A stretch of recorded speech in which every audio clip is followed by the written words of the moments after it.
یہ شہر قائد کی کوئی کچرا کنڈی نہیں بلکہ کچرا کنڈی کے ساتھ ساتھ یہ ایک بہت بڑی خوبصورت تصویر ہے۔ یہ آپ دیکھ رہے ہیں، یہ پیڈسٹل برج ہے جو کہ حسن اسکوائر فلائی اوور کے شروع میں گاڑا گیا ہے، اور یہ 2009 میں تقریباً 2 کروڑ روپے کی لاگت سے بنا تھا، اور یہ حسن اسکوائر سے سیوک سینٹر سے آپ باہر آئیں تو ایکسپو کی طرف آپ کو سڑک پار کراتا ہے۔ اس کی خوبصورت تصویر دیکھیں، یہاں کوڑے کرکٹ کے انبار لگے ہوئے ہیں بلکہ سجا کے رکھے ہوئے ہیں، اس لیے کہ یہاں کوئی نہیں آتا، اور یقیناً یہ ہمارے معتبر انتہائی قابل احترام ادارہ Sindh salt waste management board کی ذمہ داری ہے، جو کہ سفید ہاتھی ہے اور بہت کام کر رہا ہے، یعنی رکتا ہی نہیں ہے، ملبہ تو ڈھونڈ ڈھونڈ کے نکالتا ہے اور پاکستانی کرنسیوں کو انگریزوں کی کرنسی میں تبدیل کر کے آمدنی سے زائد اثاثے بناتا ہے۔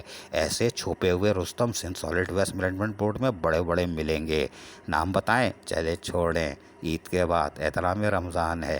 بہرحال یہ پیڈسٹل برج کا منظر آپ دیکھ رہے ہیں، یہاں سے کون چڑھے گا کون اترے گا۔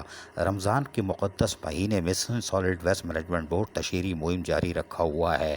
ہم نے یہ کر دیا، پورا شہر قائد پہ کوڑا کرکٹ کیا ماچس کی تیلی نہیں ملے گی۔ یہ پیڈسٹل برج اوپر تھا، چڑھنا بھول گئے ہوں گے، لہٰذا ہماری درخواست ہے، جی ہاں ابھی فی الحال درخواست کر رہے ہیں کیونکہ احترام رمضان ہے، ورنہ گاڑا سچ نکلا تو سارے چھپے ہوئے آمدنی سے زائد اثاثے والے جعلی بھرتی اور ہیلی کاپٹر اڑن تشتر یہاں سب سامنے آ سکتی ہیں، لیکن اس پیڈسٹل برج کی طرف دیکھو، ورنہ یہ کوڑے کرکٹ ملبہ اور ڈالر گلے کا ہار بن سکتا ہے۔ یہ پیڈسٹل برج شہر قائد کا ہے، لیکن پیسہ بھی ہمارا ہے جو ڈالر کی صورت میں لے جا رہے ہو یا دے رہے ہو اور اس میں سے مال بنا رہے ہو۔ عزیز عارف، KBS بلدیاتی نیوز کراچی۔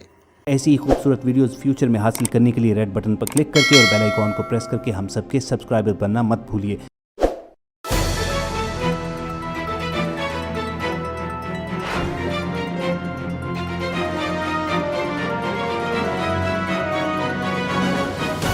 KBS بلدیاتی نیوز۔